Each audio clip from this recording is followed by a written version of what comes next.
मंत्री जी सामने देखिए। रोल है ये वाली आईडी थोड़ा सही लगा।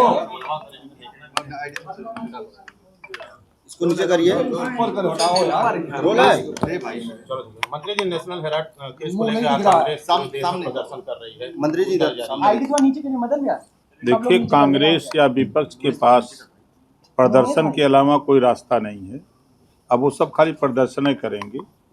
जब ये लोग सत्ता में रहते हैं तब ये गरीब, कमजोर, पिछड़े, दलित, अल्पसंख्यक याद नहीं आते हैं।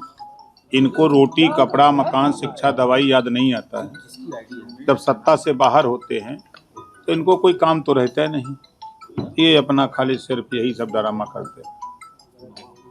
और राहुल गांधी कह रहे हैं कि बीजेपी को हराना है तो गुजरात से ही हराना पड़ेगा। इसकी शुरुआत होगी गुजरात से और कांग्रेसी के पास दम है बीजेपी को हराने की। तो चुनाव तो बिहार होने जा रहा है, तो गुजरात का जा रहा है। तो बिहार में फिर कह लें अपना हरवाई दें, गुजरात में आके देख लें।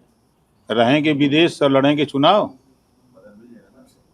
बीजेपी गांव-गांव बूथ कमेटी बना रही है, संगठन बना रही है। ये विदेश में घूम के हवा ले रहे हैं विदेश का, लड़ेंगे चुनाव।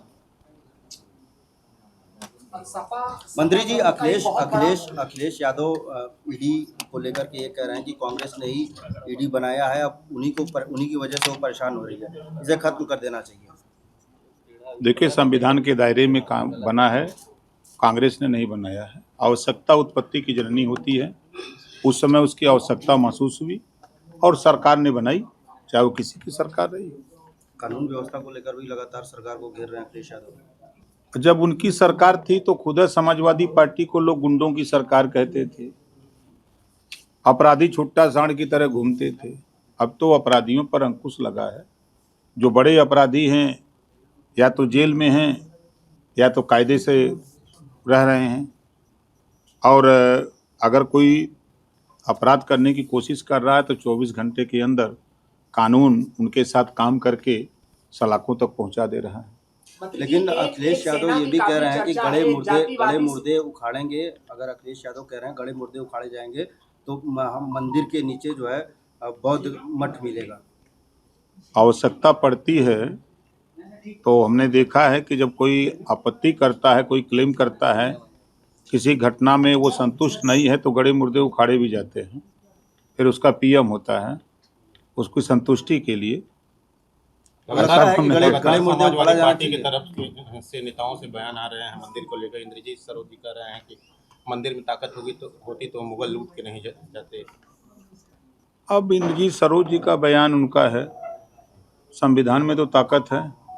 मंत्री जी एक सवाल ये है कि महापुरुष होते हैं वो पूरे भारतवासी के होते हैं, चाहे वो महाराजा सुहेलदेव हो या फिर कोई भी हो, लेकिन क्या एक जाति विशेष संगठन के आधार पर ये निर्धारित होगा कि वो किसके महापुरुष हैं? क्योंकि करणी सेना इन दिनों काफी चर्चा में है।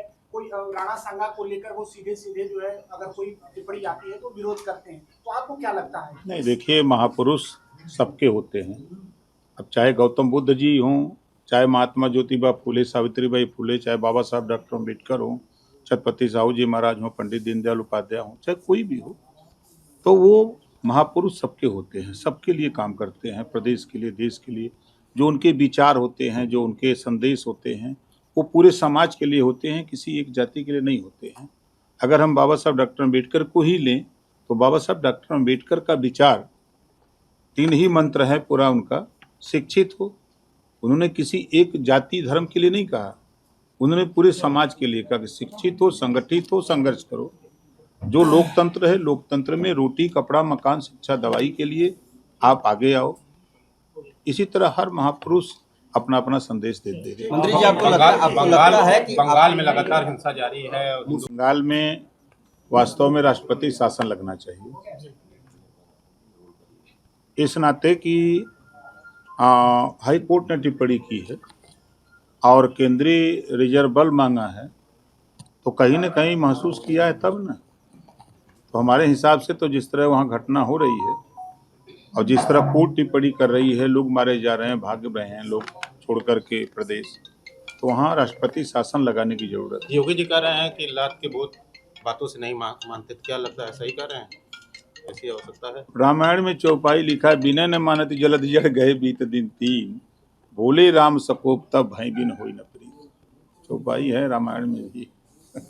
चले ठीक है मंत्री जी, बस।